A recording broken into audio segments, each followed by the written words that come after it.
নমস্কার। দীর্ঘ প্রতীক্ষার পর আজ সুপ্রিম কোর্টের পক্ষ থেকে রায় ঘোষিত হলো।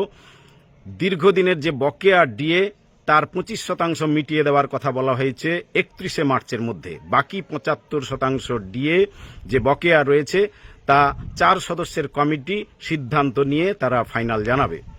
আমরা প্রাথমিকভাবে এই রায়কে স্বাগত জানাচ্ছি, সুপ্রিম কোর্টের এই রায়কে, এবং পাশাপাশি এই যে দীর্ঘ মামলা 16 সাল থেকে যে মামলা চলছে, বিভিন্ন সংগঠন যেভাবে মামলা এগিয়ে নিয়ে গেছে তাদের এবং যারা আর্থিকভাবে সহযোগিতা করেছেন তাদের প্রত্যেককে অভিনন্দন জানাচ্ছি।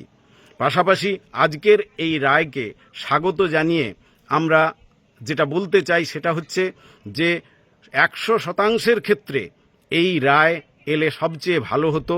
25% ক্ষেত্রে স্পষ্ট রায় দেওয়া হয়েছে। 75-এর ক্ষেত্রে আবার একটা তদন্তের বা 4 সদস্যের কমিটি গঠনের কথা বলা হয়েছে।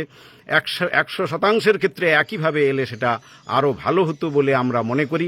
পাশাপাশি যে হাইকোর্টে একটি রায় দেওয়া হয়েছিল যে মহার্ঘ ভাতা কর্মচারীদের মৌলিক অধিকার, সেই বিষয়টি সুপ্রিম কোর্টের রায়ের ক্ষেত্রে কতটা প্রতিফলিত হয়েছে এখনও আমরা জানতে পারিনি। সেই অর্ডার সামনে এলে আমরা নিশ্চয়ই সেটা দেখব।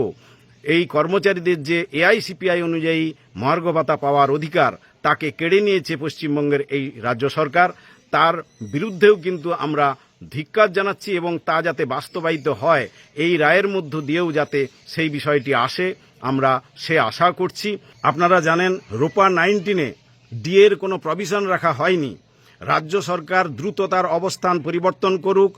রাজ্য সরকারি কর্মচারীদের এবং শিক্ষক শিক্ষাকর্মী যারা ডিএ প্রাপক কর্মচারী তাদের ক্ষেত্রে এই এআইসিপিআই অনুযায়ী ডিএ দেওয়ার যে প্রভিশন তা ফিরিয়ে আনুক এবং অতি দ্রুত রাজ্য সরকারি কর্মচারীদের জন্য নতুন পে কমিশন গঠন করুক, এ দাবি আমরা তুলে ধরছি। আজকের যে সুপ্রিম কোর্টের রায় তা দ্রুত কার্যকরী করুক, এ দাবিও আমরা রাজ্য সরকারের কাছে জানাচ্ছি। নমস্কার, আমি কিঙ্কর অধিকারী, সাধারণ সম্পাদক, শিক্ষানুরাগী ঐক্যমঞ্চ।